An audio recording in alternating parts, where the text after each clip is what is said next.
Good, good morning to all. Today we are going to discuss about coupling, right?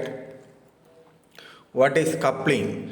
Coupling is a device used to connect two shafts together at their ends for the purpose of transmitting power, right? Shafts are usually available up to 7 meters length due to inconvenience in transport. In order to have a great length, it becomes necessary to join two or more pieces of the shaft by means of the coupling. Okay, the shaft couplings are used in machinery for several purposes. The most common of which are the following.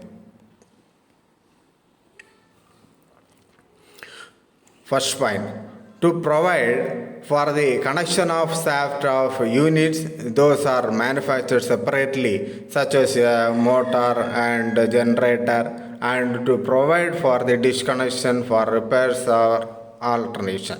Right. Second one, to provide for misalignment of the shafts or to introduce mechanical flexibility. Then, to reduce the transmission of shock load from one shaft to another, right? Then, to introduce protection against overload, and it should have no projecting parts.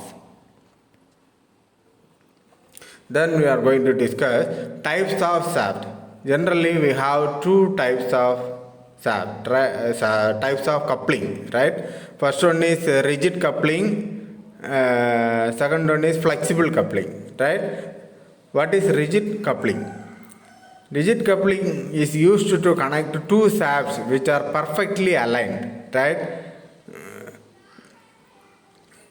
It can be classified in three types. First one is sleeve or muff coupling, clamp or split muff coupling, right? Then flange coupling. At first, what is flexible coupling? Flexible coupling is used to connect two shafts having both lateral and angular misalignment, right? It can be classified into three types. First one is Bush pin type coupling, universal coupling, Adams coupling.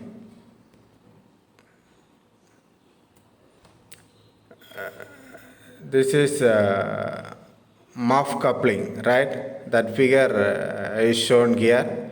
Okay, capital D is the outer diameter of the muff, right? Then capital L means length of muff.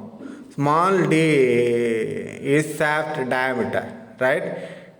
Here we have three parts. First one is muff, second one is shaft, and final one key. Okay, it is the simplest type of rigid coupling. Okay, generally it's made by cast iron. Okay, it consists of a hollow cylinder hose. Inner diameter is the same as that shaft. Right, it is fitted over the end of the two shaft by means of a gib head key. Okay, here the power is transmitted from one shaft to another shaft by means of the key and sleeve. All the elements must be strong enough to transmit the torque. If you want to find the outer diameter of the sleeve, means capital D equal to 2D plus 13 millimeter. Right? If you want to find length of the sleeve, means capital L equal to 3.5D, where D is the diameter of the shaft. Okay? How to design for sleeve? Okay? The sleeve is designed by considering it as a hollow shaft. Let capital T equal to torque to be transmitted by the coupling. Right? Tau C means permissible shear stress for the material of the sleeve, which is cast iron. Okay, so the value, the safe value of shear stress for cast iron may be taken as 14 megapascal. Torque transmitted by a hollow section means we know the torque formula capital T equal to pi by 16 into tau c within bracket and d power 4 minus small d power 4 divided by capital D. Okay.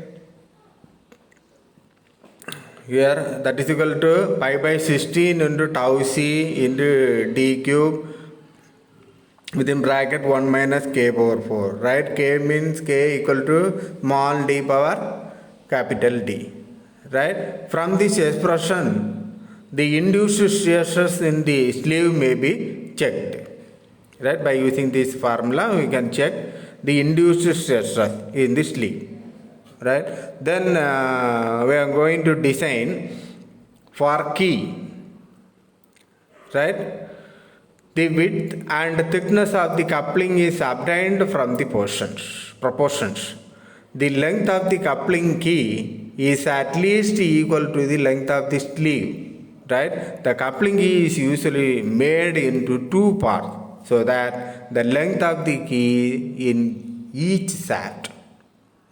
The length of the key, small l equal to capital L by 2. That means 3.5d divided by 2. After fixing the length of the key in each shaft, the induced shearing and crushing stresses may be checked. So we know that torque transmitted for shearing of the key equal to L into W into tau into d by 2.